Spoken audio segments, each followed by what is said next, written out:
வணக்கம். இது people English series.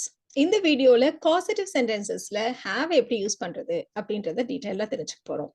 ஏற்கனவே காசேட்டிவ் வெர்ப்ஸ் பத்தி ஒரு வீடியோ போட்டிருக்கோம். Have, get, make, let, help இந்த மாதிரி காசேட்டிவ் வெர்ப்ஸ் எப்படி யூஸ் பண்றது அப்படின்ற ஒரு இன்ட்ரடக்ஷன் வீடியோ. பட் இந்த வீடியோல ஹேவ் இன்னும் டீடைல்டா டே டு டே கான்வர்சேஷன்ல இந்த மாதிரி காசேட்டிவ் சென்டென்சஸ் எப்படி ஃப்ரேம் பண்றது அப்படின்றத தெரிஞ்சுக்கலாம். இல்ல வெறுமனே ஹேவ்னு நான் டைட்டில்ல சொல்லியிருக்கேன். பட் கெட்டுக்கும் இதே ஸ்ட்ரக்சர் தான். ஸோ நம்ம ஹேவ் அப்படியே கெட் வச்சு ரீப்ளேஸ் பண்ணிக்கலாம். ஸோ அமெரிக்கன் இங்கிலீஷை பொறுத்த வரைக்கும் ஹேவ் ரொம்ப பாப்புலர், பிரிட்டிஷ் இங்கிலீஷ்ல கெட் ரொம்ப பாப்புலர். ஸோ ஸ்ட்ரக்சர்ல ஒன்றும் பெருசா டிஃபரன்ஸ் இருக்க போறது இல்லை. ஸோ இந்த மாதிரி காசேட்டிவ் சென்டென்சஸ்ல ஹேவை யூஸ் பண்றப்போ 2 இடங்கள்ல நம்ம யூஸ் பண்ணுவோம். ஃபர்ஸ்ட் எங்க அப்படின்னா, யாருக்காவது காசு கொடுத்து ஒரு வேலையை நம்ம செய்ய சொல்றோம் அப்படின்னா அந்த இடங்கள்ல நாம ஹேவ் இல்லைன்னா கெட் இதை நாம யூஸ் பண்ணுவோம். ஃபியூச்சர் டென்ஸா இருந்ததானா வில் ஹேவ்னு போடுவோம். அஃப்கோர்ஸ் வில் கெட்டால ரீப்ளேஸ் பண்ணிக்கலாம். பாஸ்ட் டென்ஸா இருந்ததானா ஹேடுன்னு யூஸ் பண்ணுவோம். ஒருவேளை நீங்க கெட்டை யூஸ் பண்றதா இருந்தா கெட்டுடைய பாஸ்ட் டென்ஸ் காட்னு யூஸ் பண்ணலாம். ஸோ இது மாதிரி சொல்றப்போ இதோடைய ஸ்ட்ரக்சர் எப்படி இருக்கும் அப்படின்னா, ஃபியூச்சர் டென்ஸா இருந்தா வில் ஹேவ், பாஸ்ட் டென்ஸா இருந்தா ஹேட், அப்புறம் ஆப்ஜெக்ட்னு நம்ம சொல்றது திங்ஸ், பொருட்களை. அடுத்தது third form of the verb. இந்த மாதிரி தான் இதோட ஸ்ட்ரக்சர் இருக்க போது. எக்ஸாம்பிளோட பாக்குறப்போ உங்களுக்கு இன்னும் கூட ஈஸியா இருக்கும். எனக்கும் சில டாக்குமெண்ட்ஸ் எல்லாம் டைப் பண்ண வேண்டியது இருந்துச்சு. அதனால கம்ப்யூட்டர் சென்டர்ல கொடுத்து டைப் பண்ணேன் அப்படின்னு நம்ம சொல்ல போறோம். ஸோ நானே பண்ணல, காசு கொடுத்து பண்ணேன் அப்படின்னு நம்ம சொல்ல போறோம். ஸோ பாஸ்ட் டென்ஸ் இல்லையா? ஸோ ஹேட்னு யூஸ் பண்ண போறோம்.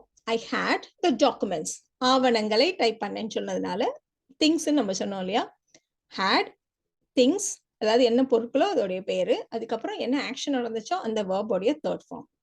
ஐ had the documents typed at the computer centre. I had the documents typed at the computer center. இப்போ நாம ஃபியூச்சர் டென்ஸ் வச்சு ஒன்று பார்க்கலாம். அவங்க வீட்டுக்கு பெயிண்ட் அடிக்க போறாங்க. ஸோ அவங்களே அடிக்க மாட்டாங்க, ஆளுங்களை வர வச்சு அவங்க தான் அடிப்பாங்க, காசு கொடுத்து தான் அடிப்பாங்க இல்லையா? ஸோ ஃபியூச்சர் டென்ஸ்ன்றதுனால வில் ஹேவ் யூஸ் பண்ண போறோம். நீங்க வில் கெட்னு வேணாலும் யூஸ் பண்ணலாம். They will have their house painted this week. They will have their house painted this week. So will ஹேவ்னு ஃபியூச்சர் டென்ஸ் ரெஃபர் பண்ண போட்டிருக்கோம். இந்த இடத்துல வீடு தான் இந்த இடத்துல இருக்க ஆப்ஜெக்ட். அண்ட் அதை வந்து பெயிண்ட் பண்றதோடைய third form painted. They will have their house painted this week. இப்போ ஃபியூச்சர் டென்ஸ் பார்த்தாச்சு, பாஸ்ட் டென்ஸ் பார்த்தாச்சு. இப்போ பெயிண்ட் அடிச்சுட்டு இருக்காங்க அப்படின்னு சொல்லுமானா they are having their house painted, அவ்வளவுதான். They are having their house painted. பெரும்பாலும் they have their house painted அப்படி சொல்றது இல்லை, they are having their house painted. பர்னிச்சரை கொண்டு வந்து தந்தாங்க. நான் போய் எடுத்துட்டு வரல, பர்னிச்சரை கொண்டு வந்து தந்தாங்க, கொண்டுட்டு வந்து டெலிவர் பண்ணாங்க அப்படின்னு நம்ம சொல்ல போறோம். ஐ ஹேட் த பர்னிச்சர் டெலிவர்ட். யாரு டெலிவர் பண்ணாங்கன்னு தெரியாது. ஒன்னு இதை நம்ம பாசிவ் வாய்ஸ்ல சொல்லணும். த பர்னிச்சர் வாஸ் டெலிவர்ட் அப்படின்னு பாசிவ் வாய்ஸ்ல சொல்லணும். அந்த மாதிரி சொல்லாம இத எனக்கு கொண்டுட்டு வந்து தந்தாங்க அப்படின்னு நம்ம சொல்லணும். அப்படின்னா I had the furniture delivered அப்படின்னு சொன்னாலே போதும். I had the furniture delivered. So பெரும்பாலும் நேட்டிவ் ஸ்பீக்கர்ஸை பொறுத்த வரைக்கும் பாசிவ் வாய்ஸோட யூசேஜ் அவங்க ரொம்ப அவாய்ட் பண்ணுவாங்க. ஸோ அந்த மாதிரி இருக்கிற சமயங்கள்ல இந்த காசேட்டிவ் சென்டென்ஸ் இந்த ஸ்ட்ரக்சர் உங்களுக்கு ரொம்ப யூஸ்ஃபுல்லா இருக்கும். ஸோ எனக்கு ஃபர்னிச்சரை கொண்டு வந்து தந்தாங்க யாரோ அந்த கடையில் இருக்கவங்க. ஸோ அதை நம்ம ஸ்பெசிஃபை பண்ணி சொல்லாம எனக்கு டெலிவர் ஆயிடுச்சு அப்படின்னு சொல்றப்போ ஒன்று பாசிவ் வாய்ஸை யூஸ் பண்ணுவோம். அந்த மாதிரி யூஸ் பண்ணாம நம்ம காசேட்டிவ் சென்டென்ஸ்ல இப்படி யூஸ் பண்ணலாம். இதே விஷயத்த நம்ம காட் வச்சு சொன்னோம்னா I got the furniture delivered. நம்ம ஏற்கனவே கெட்டை நம்ம எப்படி பாசிவ் ஃபார்ம்ல யூஸ் பண்றதுன்னு ஒரு வீடியோ போட்டிருந்தோம் இல்லையா? இப்ப அதே மாதிரியான ஒரு ஸ்ட்ரக்சர் இங்க கிடைக்குது இல்லையா?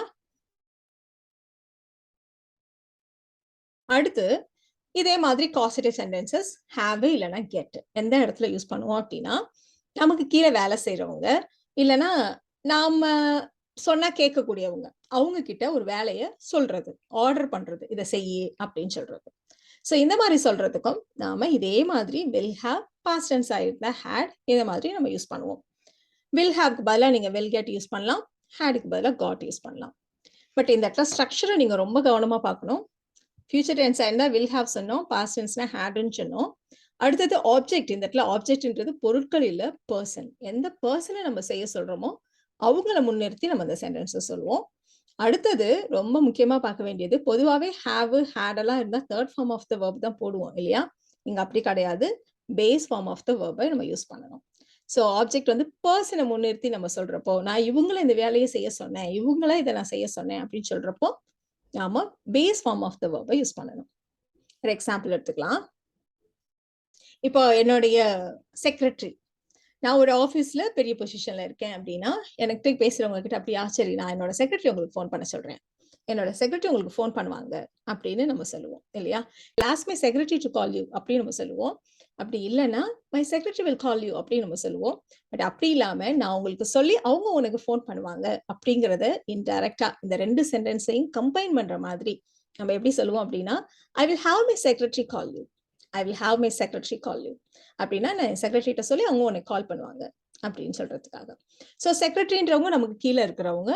ஸோ கண்டிப்பா நம்ம ஆர்டர் பண்ற மாதிரி தான். அவங்களுக்கு கால் பண்ணு அப்படின்னா, அவங்க கண்டிப்பா கால் பண்ண தான் போறாங்க இல்லையா?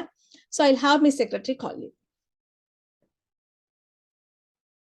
என்னோட டிரைவர் வந்து உங்கள பிக்கப் பண்ணிக்குவாரு அப்படின்னு நம்ம சொல்ல போறோம். ஸோ என்னோட டிரைவர்ட்ட போய் உங்கள கூட்டிட்டு வா அப்படின்னா, கண்டிப்பா அவர் போய் கூட்டிட்டு தான் வரப்போறாரு இல்லையா? I will have my driver pick you up. I will have my driver pick you up. சொன்ன மாதிரி ஃபியூச்சர் அப்படின்றதுனால வில் ஹேவ் நம்ம யூஸ் பண்ணியிருக்கோம். பெர்சன் யாரு வருவாங்க, யார் இத செய்வாங்க அப்படிங்கிறத சொல்றோம். அடுத்தது base form of the verb தான் நம்ம யூஸ் பண்ணியிருக்கோம். I will have my driver pick you up. கிளாஸ்ல கிளாஸ் மானிட்டர் இருப்பாங்க. கிளாஸ் மானிட்டரோட ஒர்க் என்ன அப்படின்னா, டீச்சருக்கு தேவையான ஹெல்ப் எல்லாம் பண்றது. பெரும்பாலும் அசைன்மெண்ட்ஸ்லாம் ஏதாவது நோட்லாம் சப்மிட் பண்ணா, அதெல்லாம் எடுத்துட்டு போய் டீச்சர்ட்ட குடுப்பாங்க இல்லையா? ஸோ இந்த டீச்சருக்கு வந்து அவன் எல்லாத்தையும் எடுத்துட்டு போய் குடுத்தான். டீச்சர் அவங்கள கொண்டு வர சொன்னாங்க. அவங்க கொண்டு போய் குடுத்தான் அப்படின்னு நம்ம சொல்லப் போறோம். The teacher had the class monitor bring the notebooks. So இந்த இடத்துல பாஸ்ட் டென்ஸ்ன்றதுனால ஹேட்ன்னு இருக்கு. பர்சனை நம்ம முன்னிறுத்தி சொல்லியிருக்கோம். அப்புறம் base form of the verb தான் யூஸ் பண்ணியிருக்கோம். The teacher had the class monitor bring the notebooks. இப்ப இதே got வச்சு சொல்றதா இருந்தா, the teacher got the class monitor bring the notebooks. இப்போ present tenseல எப்படி சொல்றது? அப்படி பார்க்கலாம். என்னோட டாக்குமெண்ட்ஸ்ல என்னோட அசிஸ்டன்ட் நான் டைப் பண்ண சொல்லியிருக்கேன் அப்படின்னு நம்ம சொல்ல போறோம். ஸோ அவங்க டைப் பண்ணிட்டு இருக்காங்க. நான் டைப் பண்ண சொல்லியிருக்கேன். டைப் பண்ணிட்டு இருக்காங்க அப்படின்னு சொல்றதுக்கு I have my assistant type the document. I have my assistant type the document. அந்த இடத்துல நம்ம ப்ரெசென்ட் கண்டினியூஸ் யூஸ் பண்ணினோம். திங்ஸை பத்தி பேசுறப்போ இப்போ நம்ம அப்படி யூஸ் பண்ணல அப்படின்றத கவனிச்சுக்கோங்க. I have my assistant type the document. இப்போ ஒரு கொஸ்டின் கேட்கலாம். நம்ம பொதுவா ஏதாவது பார்சல் வந்துச்சுன்னா உங்களால கொண்டு வந்து டெலிவர் பண்ண முடியல, கொஞ்சம் யாரையாவது அனுப்பி வாங்கிக்கிறீங்களா அப்படி கேட்பாங்க இல்லையா? ஸோ யாராவது அனுப்பி வாங்கிக்கிறீங்களா? So can you have someone receive those parcels? Can you have someone receive the parcels? இப்போ அதை நம்ம ஜென்ரலா எப்படி சொல்லுவோம் அப்படின்னா, can you send someone to receive those parcels அப்படின்னு நம்ம சொல்லுவோம். பட் இந்த இடத்துல நம்ம டூ எல்லாம் போடலங்கிறதையும் சேர்த்து கவனிச்சுக்கோங்க. Base form of the verb அவ்வளவுதான். இன்ஃபினிட்டிவ் மாதிரி நம்ம டூ எல்லாம் கூட எதுவும் யூஸ் பண்ணல. So can you have someone receive the parcels அவ்வளவுதான். இப்ப அதே மாதிரி இன்னொரு எக்ஸாம்பிள் கூட எடுத்துக்கலாம். சோ மளிகை ஜாமான் வாங்குறீங்க. மளிகை ஜாமான யார்ட்டையாவது குடுத்து அனுப்ப முடியுமா? அப்படி நம்ம கேட்க போறோம். Can you have someone bring the groceries? Can you have someone bring the groceries? So அப்ப அவர் என்ன சொல்லுவாரு? சரி எங்க கடையில வேலை பார்க்குறவங்க கிட்ட நான் குடுத்து அனுப்புறேன். ஐ will have my worker bring the groceries. I will have my worker bring the groceries.